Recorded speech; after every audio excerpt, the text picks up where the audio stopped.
धन पाकर व्यक्ति खुद को खुदा मान बैठता है।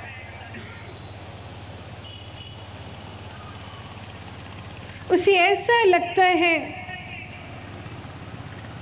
कि वो दौलत से सब कुछ खरीद सकता है। आज उसके पास दौलत है, वो सारे जहान को मुट्ठी में कर सकता है। उस रब को भूल जाता है जिसकी कृपा से उसे दौलत या धन मिला। वो इस झूठी दौलत को पाकर अहंकारी बन जाता है। ये झूठी दौलत कब किसकी हुई है? ये तो आनी जानी माया है। आज आपके पास, कल किसी और के पास होगी। ये दौलत जिसके पास भी गई, उसका जीवन मिथ्या हो गया, जाया हो गया। अभिमान वो दोष है आपके अंदर का जो आचरण करना भूल जाता, दूसरों से प्रेम करना भूल जाता, स्वार्थी हो जाता, दूसरे को बहुत छोटा और अपने को बड़ा समझता, अपने आगे वो किसी को कुछ नहीं समझता।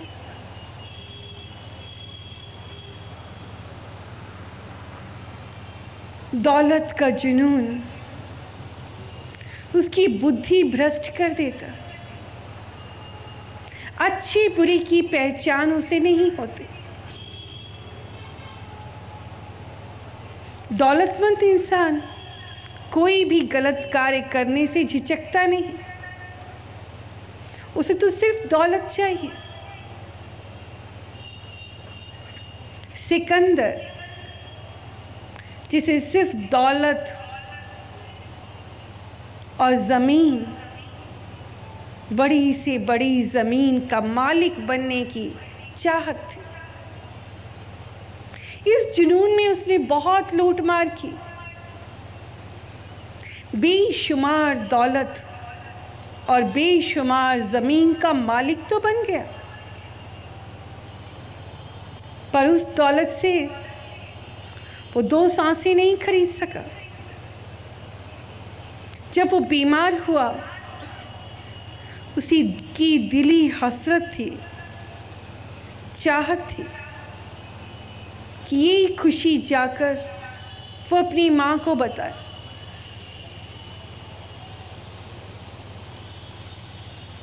पर ऐसा नहीं कर सका। अनेकों वैद्य, अनेकों हकीम पूरा जोर लगा लिया, हर दवा दी गई, पर वो सिकंदर को बचा नहीं सके। उसकी सारी बेशुमार दौलत धरी की धरी रह गई। बच्चों, ये सच है। जिसे रूहानी दौलत कहा गया, वो सबसे बड़ी। नश्वर जगत की दौलत का मान मत कीजिए। इस दौलत से आप नश्वर जगत की चीजें तो खरीद सकते हैं,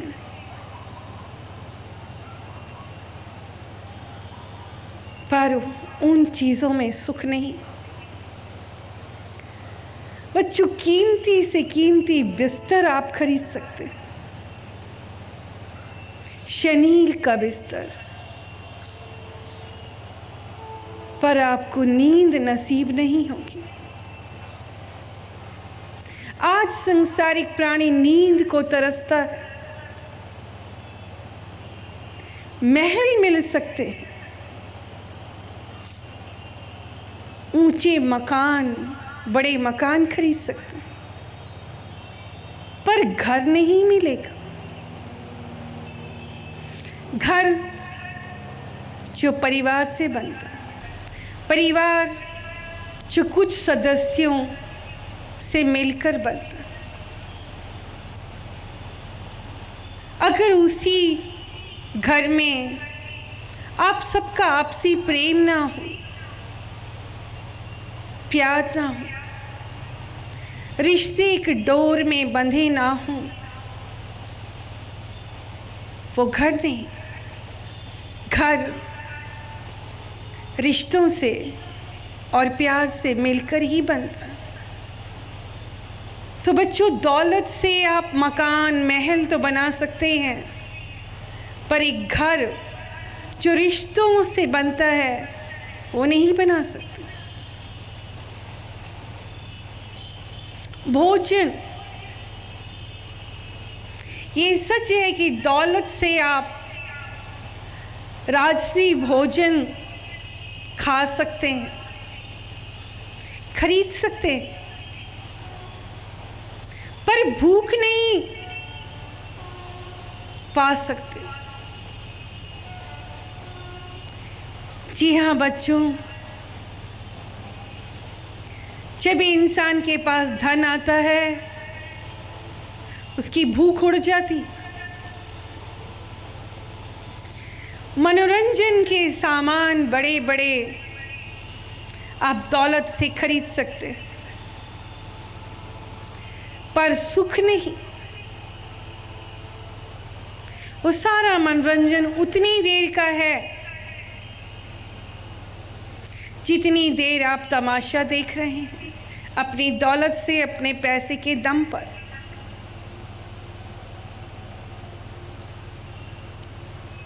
पर जब वहां से हटते हैं, लौटते हैं, तो एहसास होता है कि आपके अंदर अनेकों दुख हैं, वो दूर नहीं हुए, वो वहीं के वहीं हैं।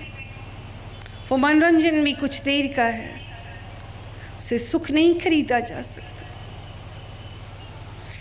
इसी प्रकार पुस्तक सजाने के लिए, दिखाने के लिए आज एक फैशन बन गया है। बड़ी बड़ी पुस्तकें खरीदी तो जा सकती हैं, पर वो दिमाग आप नहीं पा सकते। उन्हें पढ़कर आप समझ सकें उस पुस्तक की फिलॉसफी को, उस सच्चाई को, उस ज्ञान को। ऐसे ही बीमार पड़ने पर आप औषधि तो ला सकते हैं, पर स्वस्थ जीवन बिना प्रभु की कृपा के नहीं पाया जा सकता। उसकी कृपा ना हो, लाख इलाज कराते रहें, अनेकों डॉक्टर बदलते रहें, बड़े से बड़े हॉस्पिटल में डॉक्टरों से या विदेशों में जाकर इलाज कराएं, लाखों रुपया लगा दें, अगर उसकी दया नहीं तो स्वस्थ नहीं हो सकते। बच्चों, कई बार हम एक बात कहते हैं कि अगर दौलत से ही सब कुछ खरीदा जा सकता तो फिर दौलतमंद को कोई दुख होना ही नहीं चाहिए, पर ऐसा नहीं है। इसी प्रकार वैभव, सुख, आराम, कीमती वस्तुएं, वो साजो सामान से घर सजाया जा सकता है, पर परिवार वालों को वो संस्कार नहीं दिए जा सकते। वैभव से परिवार वालों को संस्कार नहीं मिलते, बल्कि ऐसे घर के लोग अय्याश निकलते हैं, गलत आचरण करते हैं, गलत दिशा की ओर मुड़ जाते हैं, और इन सब का जीवन अशांत हो जाता है। अधिक सुख, आराम आपके आचरण को भ्रष्ट आचरण करने पर मजबूर कर देते हैं। आनंद, माया मोह का आनंद, उसका आकर्षण। भूला बैठा है जगत, यहाँ की हर चमकती चीज को देखकर, दौलत पाकर वो इसी में रमा हुआ है, इसी को मानता है यही आनंद है। जबकि आनंद, परम आनंद ईश्वर की एक अनुभूति है। इस जगत के तमाम सुख जो दौलत के जरिए खरीदा जाता है वो क्षणिक है, कुछ देर का है, कुछ पल का है, कुछ घड़ी का है। बल्कि यहाँ तक देखा गया है कि इंसान उत्सव के जरिए, तमाशे के जरिए, बड़े बड़े फंक्शन कराकर आनंद लेने का प्रयास तो करता है, लेकिन ज़्यादातर रंग में भंग पड़ जाता है। कोई ना कोई घटना घटित हो जाती, कारण हम उस मालिक को भूल जाते। तो ऐसे झूठे आनंद को दौलत से पाया तो जा सकता है, पर शांति नहीं पाई जा सकती। तो बच्चों, ये दौलत किस काम की? क्या स्पष्ट करना चाहेंगे, दौलतमंद इंसान बेशक दिखने में लगे कि बहुत धर्मात्मा है,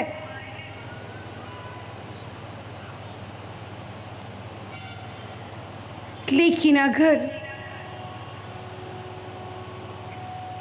धर्म के कार्य करते समय उसके मन में पूर्ण श्रद्धा, पूर्ण आस्था, पूर्ण समर्पण ना हो, तो उसकी पूजा परवान नहीं चढ़ती। दरअसल इस संसार में धर्म के कार्य करने वालों को अहंकार आता ही है। हम हैं तो ये आयोजन कर रहे हैं, हमने ये कार्य किया, ऐसा सोचना या ऐसा जुबान से कह देना अनर्थ है। प्रभु के शरणागत होकर ही हमें कर्म करना चाहिए। कभी ना कहें कि हम कर रहे हैं। बड़े से बड़ा धन का दान करके भी हम कहें कि हम कौन होते हैं देने वाले। उस मालिक की कृपा हुई, उसने दिलवाया, वो करवा रहा, हम नहीं कर रहे। जब तक हमारे अंदर ऐसी निर्मलता नहीं आ जाती, ऐसे सरल भाव नहीं आ जाते, हमारा मन उस प्रभु के प्रति शुद्ध नहीं हो जाता, हम ये मान लें कि सब कुछ करने वाला करण करावण आपे हार, मानस के कुछ ना ही हार। हम मनुष्य हैं, हम क्या कर सकते हैं, हमारी क्या ताकत। ये उसी की दौलत है, ये उसी का धन है और उसी के कार्य में वो आप लगवा रहा है। मेरा सामर्थ्य नहीं कि मैं कर सकूं। जब तक ऐसे विचार नहीं बनते, धनवान का धन भी उसके चरणों में समर्पित नहीं होता, परवान नहीं चढ़ता।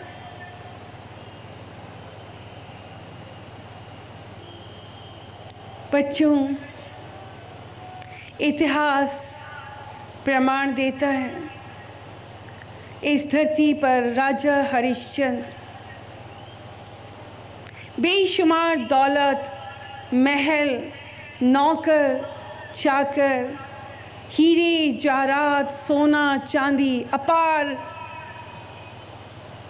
भंडार भरे खजाने, सब कुछ त्याग दिया। एक प्रभु की चाहत में, सत्य को पाने के लिए किसी का मोह नहीं किया। सच्चा भक्त वही है जिसे नश्वर जगत की चीजों का मोह ना हो। आपको यहां स्पष्ट करना चाहें, ईश्वर कुछ लेता नहीं, सब कुछ दे देता है। हरिश्चंद्र को सब कुछ मिला, सूद समेत मिला। वो तो सिर्फ ये देखना चाहता है कि उसका भक्त उसे कितना प्रेम करता है। भक्त की नजर में मालिक की जगह कितनी है। ऐसे ही मीरा जो प्रेम दीवानी, कृष्ण की दीवानी, ईश्वर की दीवानी, उसने भी महलों का त्याग कर दिया। वो कीमती श्रृंगार, वो जेवर, वो कीमती कपड़े, वो महलों का सुख, सब कुछ त्याग कर प्रभु की हो गई, प्रभु की खोज में बावरी हो गई।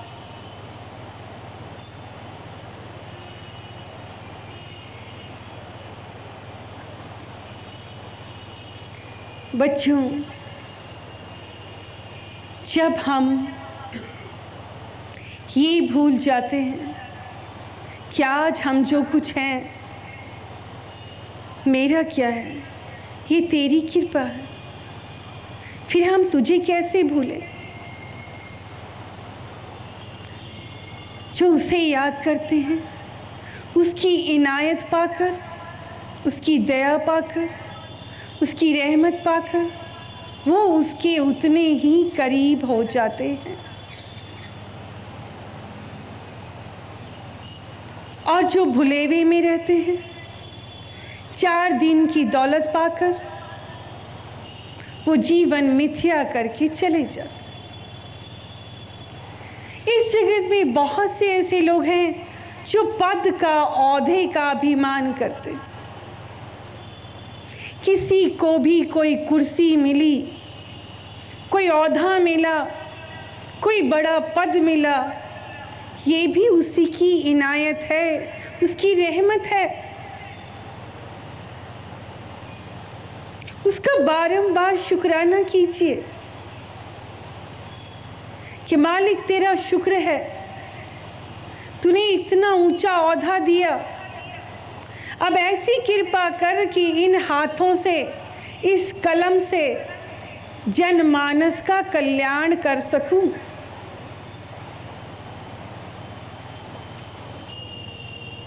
किंतु ऐसा करते नहीं। जहां देखा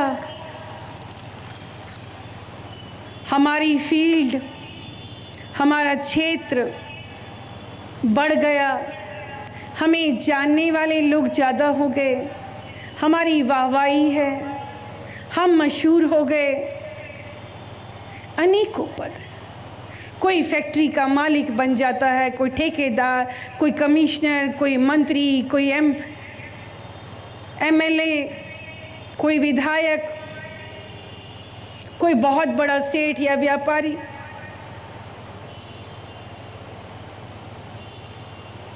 भूल जाते हैं वो दिन कि कल हम कैसे गुजारा करके अपनी गुजर बसर करते थे। आज अभिमान इस बात का होता है कि मैं इतनी बड़ी फैक्ट्री का मालिक हूँ, आज हजारों लोगों को तनख्वाह देता हूँ, आज मैं इतना बड़ा हो गया। बजाय इसके कि शुक्र मनाएं कि ये औहदा मालिक तूने दिया, तूने बड़ा बनाया, मगर अहंकार हो जाता। बच्चों, छत्रपति शिवाजी, उन्हें कौन नहीं जानता। उन्होंने जिस गुरु को धारण किया, उनका नाम गुरु रामदास, और हर कार्य गुरु का आशीर्वाद लेकर ही वो करते। और ये सच है कि एक समय आया कि वो विजयी हुए और एक ओहदा पाया जहाँ वो मराठों के सरदार बने कि एक बहुत मशहूर गज़ल गायकी में नाम कमाने वाली एक ऐसी हस्ती जिनका कुछ रोज़ पहले इंटरव्यू टेलीविज़न पर आ रहा था, ये तो माना कि आवाज़ उसकी दी हुई है उस मालिक की, पर उस आवाज़ में निखार जो अभ्यास के माध्यम से आया, उसका सारा श्रेय वो खुद को देते हैं। बच्चों, हम इस बात को नहीं मानते। अगर उसकी दया ना हो तो घंटों रियाज करने की ताकत आप में नहीं आ सकती। उसकी दया है तो ये ताकत है आप में। उसकी दया है तो घंटों आप रियाज कर सकते। उसकी दया है तो आवाज़ में निखार आएगा। उसकी दया है तो बुलंदियों तक पहुंचेंगे आप। उसकी आवाज़ है तो सुर संगम की पहचान होगी, और अगर उसकी दया नहीं तो फिर आप आज जिस ऊंचाई तक है नहीं पहुंचते।